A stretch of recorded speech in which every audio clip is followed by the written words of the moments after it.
This is Kent Hance, the best storyteller in Texas. Make sure you check out our website, which is hancepodcast.com. Also on Instagram at Best Storyteller Podcast. We put out new episodes every Monday, but make sure you go back through our past catalog. There's a lot of great content there, so check it out. Chancellor Hance always starts us with a saying of the day. What do you have for us? Saying of the day is success is stumbling through failure after failure and not losing your enthusiasm. And that comes from Winston Churchill.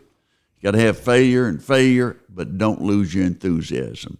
And I think that's a great one. Boy, if you can do that, you can stick with it long enough and something good's going to happen. Law of averages on your side. Just keep on trying. That's right. Today, I want to talk about several things. One is that I invest just like most people do in the market from time to time. And someone went to work for a company in out of the Dallas area that's on the New York Stock Exchange, and they said they thought it was a good company. And I went back and looked, I might want to invest with them. And the stock was in the low 50s, and over the last 5 years, it'd been up some, but really the last year it just kind of stayed in one area. And so I got to doing more research on it. And I want to read this. I had the CEO said is the president and CEO of this company has extensive experience leading global businesses through strategic growth and transformation with a focus on customers, operational excellence, digital enablement, and purpose-based cultures, and that she is passionate about fostering diversity, equity, and inclusion in the workforce. The one thing that was never mentioned was the stockholders. What about the stockholders? If the company is not interested in the stockholders, they're not going to do well. They're running it for other purposes. Harold Simmons, who was a friend of mine and partner with me on some things, he always said, if they don't consider the stockholders number one, they'll never be able to do anything else. They won't make enough money that they can be good corporate citizens and invest in the public in the future. And lately, we've gotten so many that they are controlled by decisions on DEI. On diversity, equity, and inclusion. And that sounds good. But the main thing you got to do is make sure that you do not discriminate. That everybody has equal opportunity. Opportunity. Yeah, opportunity is the key. And that they have that opportunity. And I think it's important that they also recognize the stockholder is number one. If you're going to make any decisions, will this help the stock price? Will this help them long term? What is this going to do? If you're making decisions based on other things about how much money you give out from the company or diversity or anything like that, recruit and make merit your number one priority. Stockholders and merit, they go hand in hand, and that you're trying to play the best players. Mm-hmm. If you look at sports, do they look at DEI? They look at winning. And coaches get fired left and right, and some of them in the NBA been fired and hired 5, 6, 7 times. And that they're not making decisions based on DEI or anything like that. They're trying to win the game. And that's the same thing you should look for in any company you invest in. NVIDIA has taken off in the last 6 months because they have been advanced in artificial intelligence. They are ahead of everyone else. And so their price has gone up. And so they look for an opportunity. They found that opportunity, and they've utilized it, all to the benefit of the stockholders. If the stockholders aren't making money, then the people who are stockholders are not going to have additional money that they can donate to charity. A lot of corporations are individuals, or like individuals that tithe. They give a certain percent back to the community, and that's great. But if you're not making any money, it won't work. And there are some companies that get so consumed on whether it's DEI or something like that, that they don't look at the stockholders. And the stockholders have to be making money for the company to do well and help other individuals. And that comes about when they're making judgment calls based on the merit. Who is the most qualified for this job? And they need to have recruiting up, that they need to be aggressive in their recruiting, but don't just hire people based on some factor other than merit. Can they do the job? Can they do it in an excellent manner? And that's what companies ought to be looking at. It's amazing to me that I could read through this company and not one time, not once do they mention the stockholder. Not one time. And they're talking about the purpose and the CEO, and they're bragging about her and everything. And it has extensive experience leading global businesses through strategic growth and transformation from a focus on customers. And it goes down and said, we thrive, and it lists on the keys for the company. Number one's charitable giving. If you're not making any money, you can't give anything. The stockholders got to be making some money. The company's got to be making money. Number two, corporate sponsorships. Number three, in-kind donations. 4, scholarship programs. That's great. Number 5, team member gift matching and grant making. 6, team member volunteerism. Those are all nice, but they don't even mention the stockholder. The people that invest the money, that's who your first obligation's to. In a company that doesn't mention that in their purpose, in their foundation, don't invest with them. Do you think Warren Buffett's sitting around saying, well, how can I invest money? And my number one priority will be charitable contributions. He does well on charitable contributions, and the reason he does is they make money, and therefore there's money to give away. But if you're not making money for the stockholders, you're losing. And the longer you lose, the more fatal it's going to be. I have a question for you. If you were to get this CEO on the phone and someone said, hey, I need you to talk to Kent Hance. He's thinking about investing with you. He's interested in you.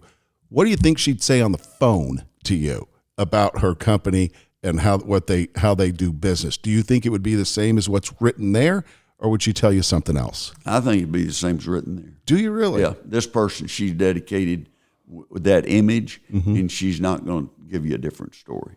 I think that she's going to promote people based on DEI, not merit, and they're going to have a short lifespan in the corporate world, and that it's just. I think the main thing is that can they make money? I mean, if their record in football is 2-10 for 3 straight years, do you think they'll keep their job? No. They'll be gone.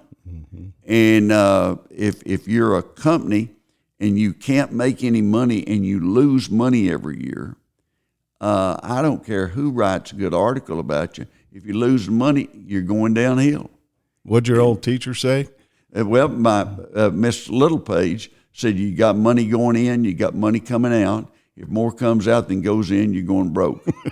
She simplified it for us, and that and I found that she was exactly right. She also told us the more complicated you make accounting, the easier it is for people to steal from you. She was big on arithmetic instead of algebra.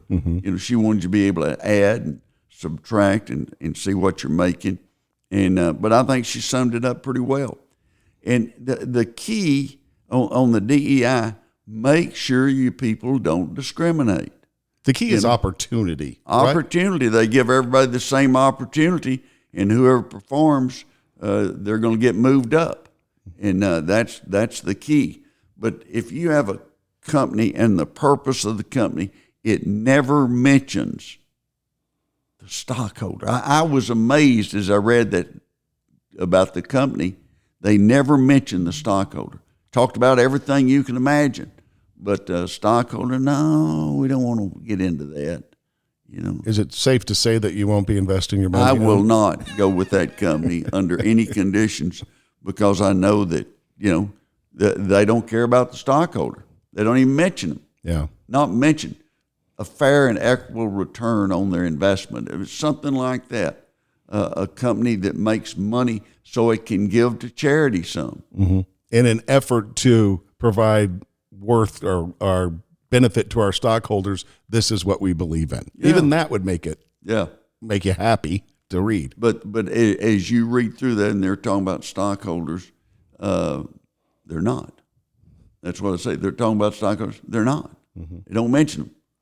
And if you don't care about the stockholders should not care about you or your company. Well, we're seeing the presidential campaign pick up, and it'll really get tough. If you're in those 7 swing states, you will not be able to turn the TV on or have any social media or anything without ads hitting you full force. Mm-hmm. And there'll be some other states that might be, like New Mexico and Colorado. There'll be a lot of ads in those states. Texas, New York, California, nobody's going to run any ads. Right. They know what's happening. Now, if all of a sudden somebody starts running ads in one of those states, then you know that something's changed. The polls are indication there's some change. But, Kamala Harris, she's been traveling and doing rallies, and the enthusiasm for her is a lot more than it was for Biden. And that it didn't take much. It didn't take much. Biden wouldn't have any people there. They were inviting him. You wouldn't want to go to this rally, would you? And they were saying, that's right, wouldn't. But she picked a guy that is really pretty loud, and he's a good speaker, and that so he's going to generate some enthusiasm. But she's been campaigning almost 3 weeks now, and she hadn't made any public appearances where anyone could ask a question. But my favorite on questions goes back one time that President Biden was out doing some kind of speech or something, and stopped and got some ice cream. Mm-hmm. One of the reporters, one of those tough, mean reporters from one of the networks said, "How do you like your ice cream?" And I said, "Now there's a question. Boy, that's going to destroy his career, no matter how he answered. How do you like your ice cream?" Boy, I was thinking about a story you told once about Sam Donaldson, and I was thinking if Sam Donaldson was still around and traveling with that White House press corps, he wouldn't know what to think. He wouldn't, and he would be asking questions. They were different. Mm-hmm. And one of the things happens is that they'll tell them internally, don't be too rough on them, or they won't let us have access. New business or new news, mm-hmm. And so they discourage that. But her game plan is to travel around making speeches and not have to, answer a lot of questions. And give the same speech, 17-minute speech, stump speech, every single stop she made last week. It was the exact same speech. I can see that. A lot of people criticize them, but what happens, it's a new audience, and so you make some adjustments, mm-hmm. but you don't 100% exactly the same is not a good thing to do. I think the strategy of the Trump campaign this last week was pretty obvious for the former president to come out and take an hour's worth of questions. That's a direct result of the vice president not answering any questions. He took 70 minutes of questions, and those were not friendly questions. I mean, they're tough, mm-hmm. and they should be, but they ought to be on both sides. Ask them tough questions, but don't ask them about, do you like ice cream? I always thought that was one of the funniest. What happens in the states that are swing states, Kamala Harris doesn't have to spend as much money because she's getting favorable treatment. Trump has to stay on message, and he doesn't necessarily like to do that. But in 70 minutes, that's a lot of questions. And there's argument, and Harris is going to say she wasn't the border czar. They're going to say, well, she was the border czar. So there'll be an argument on that, and if it's portrayed, there's two sides to it. I go back to one of my original sayings that no matter how thin a coin may be, it will have two sides. Mm-hmm. And in a presidential campaign, you need to report what people are doing and what they're saying, and not just take up for one side and think that's how let's get this side elected.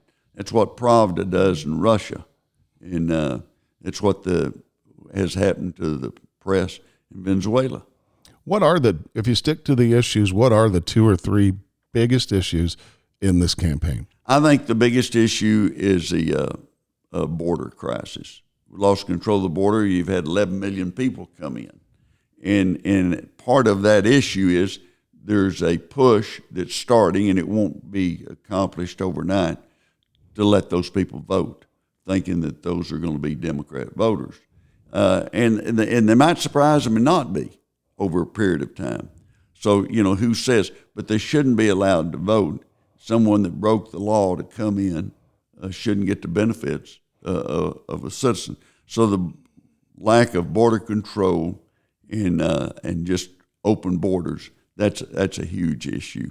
The economy, inflation, what people are having to pay for gasoline, for bread, milk, whatever the products are, that have gone up substantially. And that's a big issue. And Harris has said, we're going to do something about it, and that's her campaign. And so if I were a reporter, I'd say, well, why hadn't you done something? You've had 4 years to do something about it. Why is it getting worse? Mm-hmm. So I'd ask that, but, some might ask that, but right now they haven't been. And then I think foreign policy, if you look at foreign policy and what happened in Afghanistan and the result of wars that started in Ukraine, you look at what happened in the Middle East, the Hamas and Israeli conflict, and so there's a lot of people will not vote for a foreign issue unless you're really at war. Those are big issues. If I were advising Harris or Trump, I'd tell them every day, just stay on the main issues, and Trump's going to be trying to emphasize those issues, and that Harris is going to not take the blame for them and try to blame it on somebody else or something else like that. But she got to say something about it, and I think that those are 3 big issues that they have to look at: the border, the economy, and foreign affairs. Foreign affairs usually doesn't even make the top 5. Well, when you got 2 wars raging. And that's the reason I think it's up in the top 3 now. Mm-hmm. And has the debate schedule been decided? They're still working on it, and there will be debates. It's going to be a question. Who's going to be asking the questions? Where is it going to be? Is it going to be on ABC or Fox or whatever?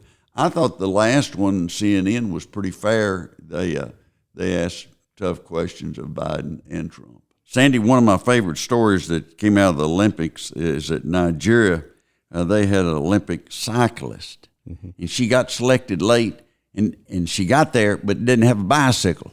Now, if you're a cyclist and you don't have a bicycle, that's bad. That makes it a bad day. Mm-hmm. But the Germans heard about it, and they loaned her a bicycle. Isn't that what the Olympics is all about? Yeah, trying to get along with people and say, sports has done more, like in this country, for integration. If you look in the 50s and 60s and 70s, sports was leading the promise to give a fair opportunity to everyone, and it was very good.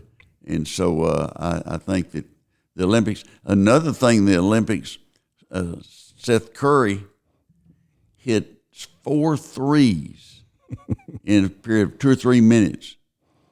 Shot one over a 7-foot guy, and he when he needed to be there, he was there, and it was just. Things like that are amazing that come up. Boy, hasn't the game of basketball changed? Well, it's changed in what's happened. It's a worldwide game. It started off was a game in the United States, and each time the Olympics get a little better, and the players would get better. And you know the kid from France that plays for the San Antonio Spurs, what he's 7'6", you know, and he can move. And so I mean he's going to do well. France had a good team, and Serbia had a good team, and so we faced a lot of teams. But when you have LeBron and Seth Curry, and when you have players like that, Durant, boy, I mean, that's incredible. That is incredible. It's truly become a global game. It has been, and is very popular. I was in Argentina last year, and my grandson was with me, and he had played at Texas Tech, and there was a guy that was playing in Argentina in a professional league that had played at Texas Tech. And we went to see him play. And they had a good crowd, had a big turnout, and they televised some of the games, and there's pro teams just like there are pro soccer teams. And they're not as popular as soccer, but I'd say they're a close second in that it's a worldwide game now. And who would have thought, somebody, you know, talked to me one time and talked about Chinese being good in basketball. Well, just a stupid assumption on my part.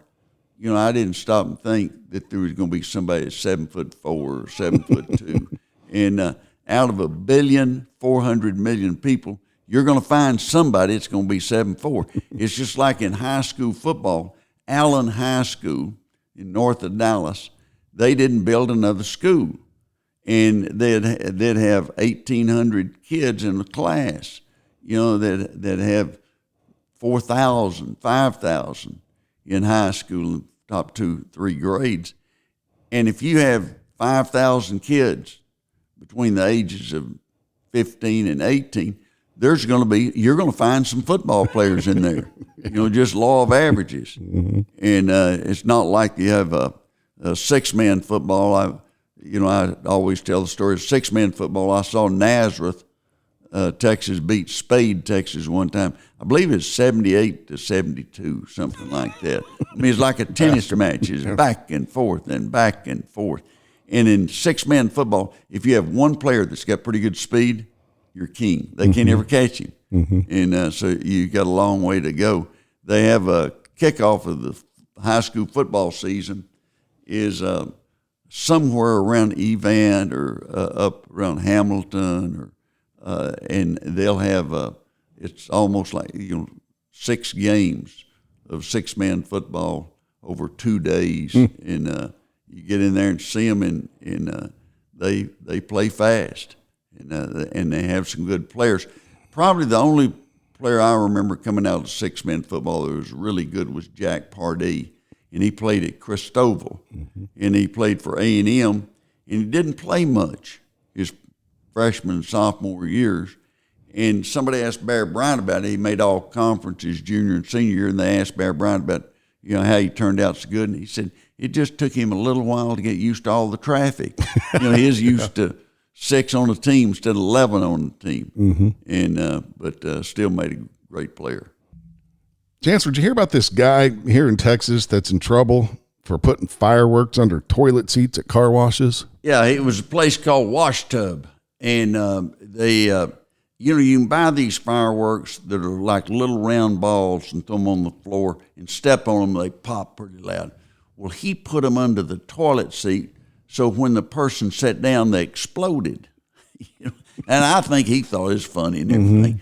Well, the explosion, you're in close proximity to your private parts. I mean, I can see some bad things might happen if you have an explosion that close under those conditions. And he finally got caught and got arrested, and he was making a big deal out of it, and he bragged about it to some of his friends, and got caught. Who would think if you were bragging, and this time social media, someone put it on social media, so-and-so's putting pressure snappers and pressure explosions on the toilet seat.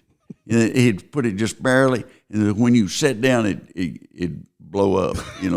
wasn't a bad explosion, but wasn't a good explosion. But it scare you. Mm-hmm. You know, just sit down on the commode. One guy, one of the witnesses said it just scared the crap out of him. Saying of the day was that Winston Churchill said that to have success, you've got to go through failure and not lose your enthusiasm. I think that's right.